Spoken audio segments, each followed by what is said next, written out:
bila sekolah akan dibuka. Pertama sekali berkaitan dengan sekolah rendah.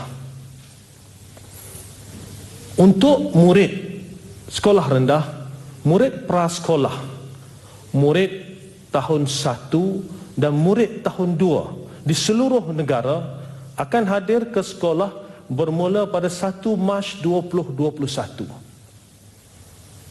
Murid-murid lain, murid tahun 3, 4, 5 dan 6 akan mula hadir ke sekolah pada 8 Mac 2021.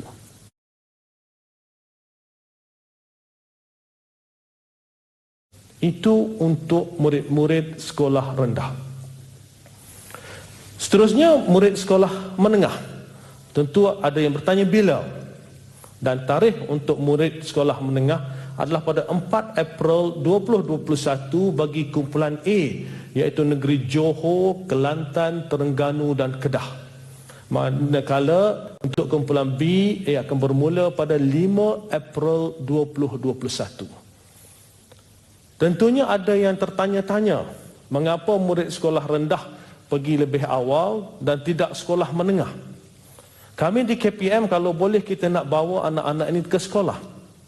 Namun seperti mana saudara-saudari tahu bahawa pada hari Isnin ini akan bermula peperiksaan SPM, Sijil Pelajaran Malaysia.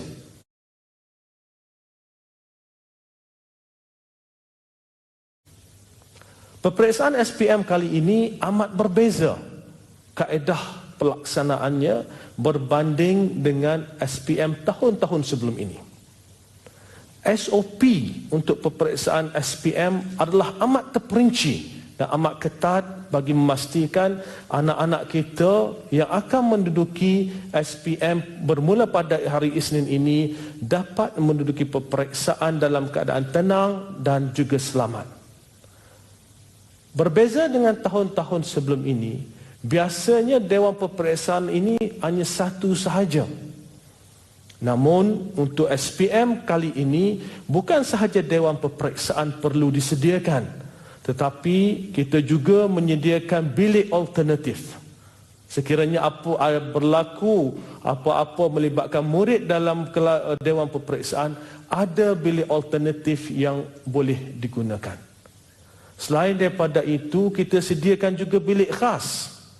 Ada keadaan mungkin calon-calon menunjukkan gejala dan apabila sampai di sekolah, namun suhu badannya tidak begitu tinggi.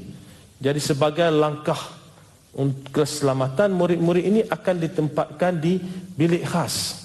Ada juga bilik isolasi yang perlu disediakan. Selain daripada itu, bilik transit juga perlu disediakan.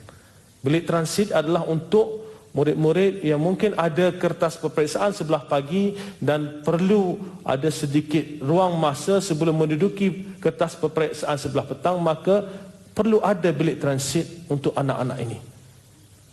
Memandangkan keperluan logistik, bilik-bilik di sekolah cukup banyak, maka sekiranya kita bawa balik mana-mana murid atau mana-mana tingkatan ke sekolah, ianya akan memberi kesan kepada ruang-ruang yang kita perlu sediakan untuk tujuan peperiksaan SPM.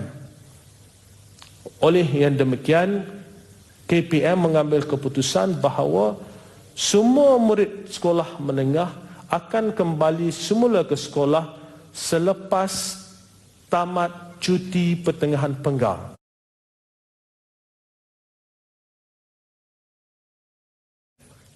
Jadi ingin saya jelaskan sekali lagi, untuk murid sekolah rendah pada 1 Mac yang hadir ke sekolah adalah murid prasekolah darjah 1 dan darjah 2.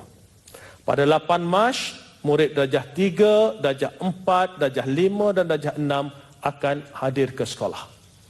Untuk sekolah menengah, semua tingkatan akan hadir ke sekolah bermula pada 4 atau 5 April 2021. Untuk college vocational, murid-murid SVM tahun 1 semester 2 dan DVM tahun 1 semester 2 hadir pada 1 Mac. Dan untuk sekolah swasta, seperti mana saya sebut tadi, ianya sama dengan sekolah rendah dan sekolah menengah untuk sekolah kerajaan. Dan sekolah antarabangsa boleh bermula pada 8 Mac 2021, begitu juga dengan IPS kategori pusat. Saudara-saudari sekalian, tarikh ini terpakai kepada semua sekolah kerajaan, sekolah bantuan kerajaan, sekolah swasta dan mana-mana institusi pendidikan yang berdaftar dengan KPM. Untuk sekolah yang tidak berdaftar dengan KPM pula, mereka disaran untuk turut mengikuti tarikh ini dan mematuhi segala SOP yang ditetapkan.